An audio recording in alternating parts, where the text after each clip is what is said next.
सबसे ज़्यादा शिकायत अगर होती है तो वे बिजली विभाग की होती है। बिजली विभाग के जिला मुखिया ने लोगों की शिकायतों का निपटारा करने के लिए आज अम्बाला एक्सचेंज दफ्तर में जनता दरबार तो लगाया, जिसकी जनता को जानकारी ही नहीं दी गई। बिजली विभाग द्वारा लगाए गए इस जनता दरबार में इक्की दुक्का फरियादी ही पहुंचे, क्योंकि आम खास को इसकी सूचना ही नहीं दी गई कि बिजली विभाग के सुपरिटेंडेंट इंजीनियर भी शिरकत करेंगे और उपभोक्ताओं की समस्याओं का निपटारा करेंगे। केवल मात्र 4 उपभोक्ता ही अपनी समस्या लेकर पहुंचे, जिन्हें नियम की आड़ लेकर उनका कोई भी हल ना होना बताकर चलता कर दिया गया। इसके बाद अधिकारी भी जलपान करके वापस निकल गए। इतना ही नहीं, इस जनता दरबार के शुरू होते ही अम्बाला छावनी के कई इलाकों में बिजली गुल हो गई, जिसकी सूचना भी बिजली विभाग ने उपभोक्ताओं को नहीं दी। हालांकि हरियाणा के मुख्यमंत्री हो या फिर बिजली मंत्री अनिल विज, उन्होंने कई अधिकारियों को स्पष्ट तौर पर उपभोक्ताओं की समस्याओं का हल करने के निर्देश दिए हुए हैं, मगर यहां अधिकारियों ने उनके आदेश को धत्ता बताते हुए अम्बाला छावनी बिजली बोर्ड एक्सचेंज ऑफिस में लगने वाले जनता दरबार की किसी प्रकार की कोई सूचना उपभोक्ताओं को नहीं दी। बार बार मीडिया द्वारा पूछने के बाद एससी विनोद कुमार गोयल ने केवल इतना ही बताया कि इस दरबार में केवल 4 उपभोक्ता ही आए थे, जिन पर बिजली चोरी के इल्जाम थे, तथा उन्होंने बिजली चोरी के जुर्मानों को किस्तों में अदा करने की गुहार लगाई थी, जो हमारे नियमों में नहीं है।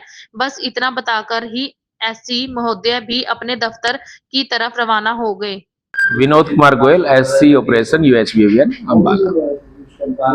जनता दरबार तो बेसिकली हमने वैसे तो हमारा हर मंगलवार को सर्कल ऑफिस के अंदर circle consumer grievance redressal forum का दरबार लगता है। इस बार हमने ये दरबार अम्बाला कैंट एक्शन ऑफिस में लगाया है, ताकि जो लोग वहाँ दूर होने की वजह से ना जा सके तो यहीं उनकी प्रॉब्लम या समस्याएं सुनी जा सके उनके एरिया के अंदर ही आके। इसलिए हमने यहाँ कैंट एक्शन ऑफिस में ही ये दरबार आज लगाया था, बिजली संबंधित समस्याओं को सुनने के लिए।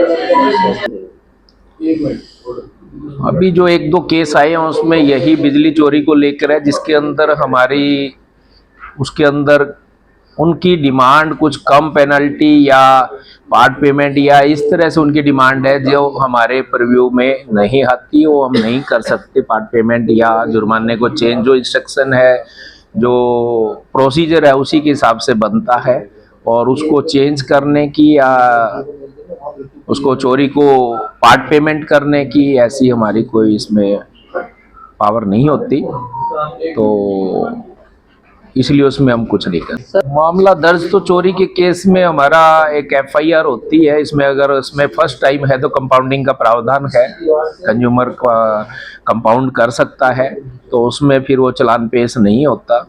अदरवाइज फिर वो पेमेंट नहीं करते तो उसमें कार्रवाई करते। दास्तान हरियाणा न्यूज अब उपलब्ध है 1100+ डिजिटल केबल नेटवर्क पर and Android based DTH smart set top box, सभी ओटीटी प्लेटफॉर्म। 24 लाइव देखिए हमारे सभी सोशल मीडिया पेजेस पर। अधिक जानकारी के लिए विजिट करें www.dastaneharyana.in पर।